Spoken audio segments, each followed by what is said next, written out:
It's been a while since I've done one of these. And I know all of you have been waiting, well, some of you have been waiting, but nonetheless, we gotta talk about this. We gotta talk, yes, about passport bros.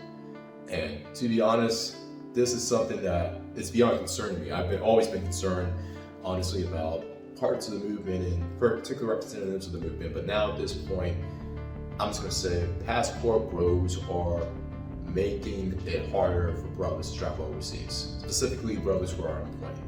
And the reason why I say this isn't because of everyone, it isn't because of the so-called heads of passport bros. You got Austin Holloman, for instance.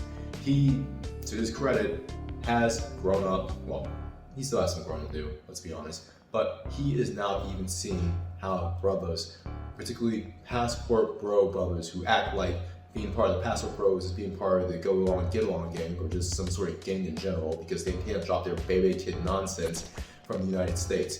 I said before in my video, if you gotta keep that baby kid swag about you and that gang, all that bull crap, stay your ass home.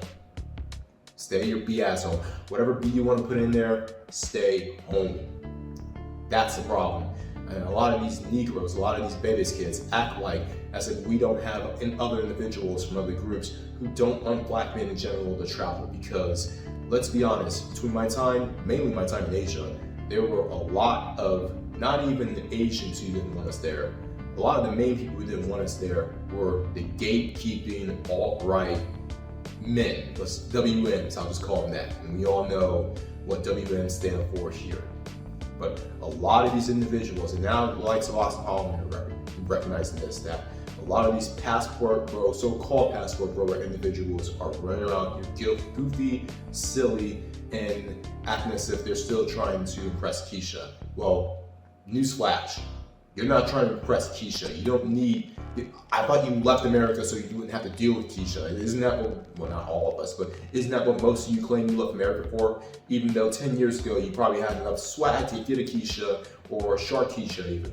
But now apparently since you got older, or the Keishas from riding away are demanding more ratchetry for the men, your sort of swag doesn't make the cut. And I'm sorry to hear that, but nonetheless, there were brothers who were not passport bros, who were not baby's kids, who were traveling outside the United States for various reasons, and we were doing well with the women. I got a video coming up in the future that proves, without a shadow of a doubt, that our reputation is falling and that we are getting less favors and less likes, even if it's online. I don't care what you say about the real world. I got something about that real world example in a minute, but I got a video to show in the future, coming soon. I'll probably post it here when I make it, to show that we are losing, especially as brothers overseas. But you got Austin Holloman saying that, hey, passport bros, we're not doing ourselves any favor. And now you got passport bros slashing each other's tires, doing fights, scheduling fights, all this other goofy nonsense. This, I'm not gonna say this got to stop, because look, I'm not the arbiter of passport bros, right? I know like Austin Holloman and BMT Travels, they have more words to what to say about passport bros. Hell, even Razor Race has more to say about passport bros. And these guys, let's just be honest, they're doing content strategy, and I can't blame them for that. They're just showing what's in the mirror. These guys are just basically the mirror. They're the news of passport bros at this point. So I'm not going to pin it on those three individuals, but what they are doing is showing the light on how the average passport bro is rocking in this country.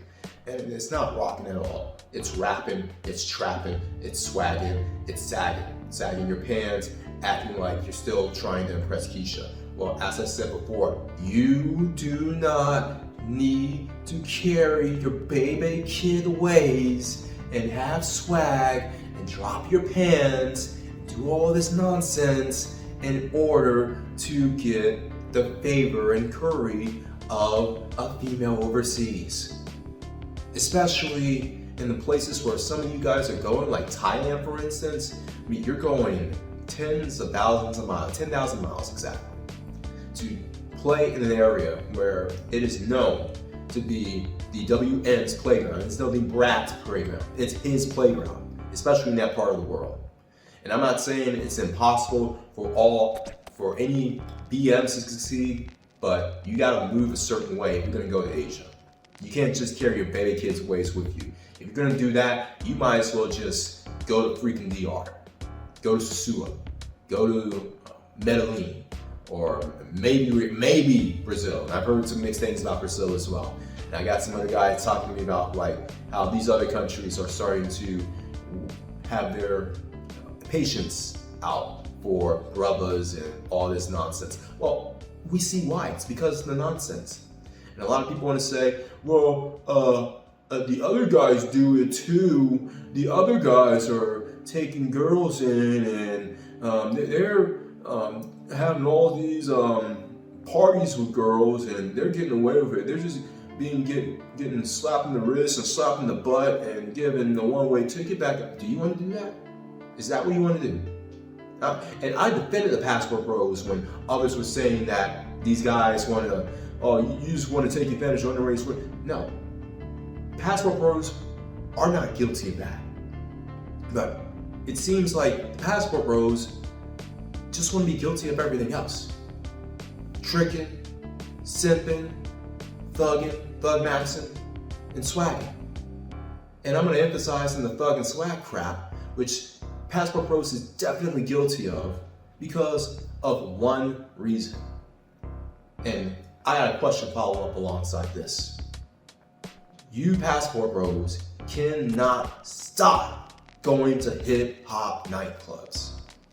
Notice that every single time a passport bro gets caught up in the crossfire, 90% of the time, if you listen to their stories, it almost always involves, well, we was in the club and yada yada yada, and I stepped on some Legos, and apparently the drug pen, that was his son's Legos, and he didn't like that I was stepping on the Legos, so he and his minions tried to chase me out the club. And I was like, I ain't having that, I ain't having that, and I was about to rap him, I was about to roast and rap him, but I got caught up, and then some chicks gave me a place to hide in their little bar, but they ended up, giving me some drinks and they ended up scoping me, and then I ended up basically stumbling out the bar, but then the freaking guys who tried to kidnap me, they found me, and I had to run for my life. I had to do all this because it caught my hand, because the matriarchy I'm from, because I had to say, mama, that I can't act like I had a daddy in my life, and I literally had to go through an action movie scene, bunch of Michael Bay explosions, and I just barely escaped my life, man. I'm hard, man. I'm from the streets, and that's basically it. Favelas, we the favelas. This is Passport Bros in a nutshell in 2024. This is the reason why non-passport bro brothers can't get what we want out of going overseas, which is not trying to chase floozies. First of all, if you are so brave an American, why do you need to chase instead of them chasing you? And also, why do you need to go to these hood nightclubs? And that's the question I want to ask. Passport bros, answer me this. If you take away the hip hop nightclubs and the code approaching, which by the way, if I'm gonna fly thousands or even hundreds of miles to do that, I might as well stay my ass home and just do that. But if you took away those two elements, how successful have you been with dating chicks? Be honest. This is not a good look. This is a travesty, quite frankly. Especially with the slash and tires. Oh, we're gonna do Daggle antics now? Well, how about Daggles slash tires and filmed it? How about Scraggle Daggles did that? How about Strags did that? I thought you all are basically doing the same stuff that the women that you complained about did back in the States. And I thought you all were trying to get away from that. But apparently, and as I thought, you all are just trying to carry it over.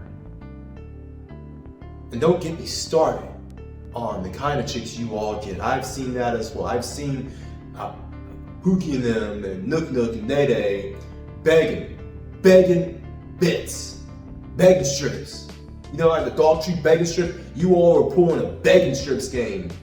You call that game? Begging strips of women who rejected you the day before. We're doing begging strips now? Begging strips game. E-beg gaming? We're gonna do begging gaming now? It's pathetic. And you wonder why I'm like, I mean, yeah, I'll give love and support to Aaron Ferris, and yeah, I get that. Password Bros, Austin Holland, I'll give him credit where it's due. But for every BMT Travels, or even Austin Holland, you have someone who's basically trying to hoodify BMs going overseas, making us look worse than we actually are. Giving validation to these WM, these Biff, I can't even call them Brad, these are Biffs. Biffs like back in the future, these Biff bros, these W manosphere guys who want to gatekeep places, especially like Asia. You're giving them validation. You're giving the Strax validation, although we don't care about Strax and that was in this channel. But still, this is not a game. This is not the way. And quite frankly, in a way, I'm not surprised. So this is just me calling out the Passport Bros. Not to, well, for some of you need to go back home. A lot of you need to go back home. If this is the way that's going to be carried out, keep that nonsense back home. I'm sure Keisha and them will appreciate it a lot more, and it will get you a lot further in the community. Everyone else out there, always bet on X.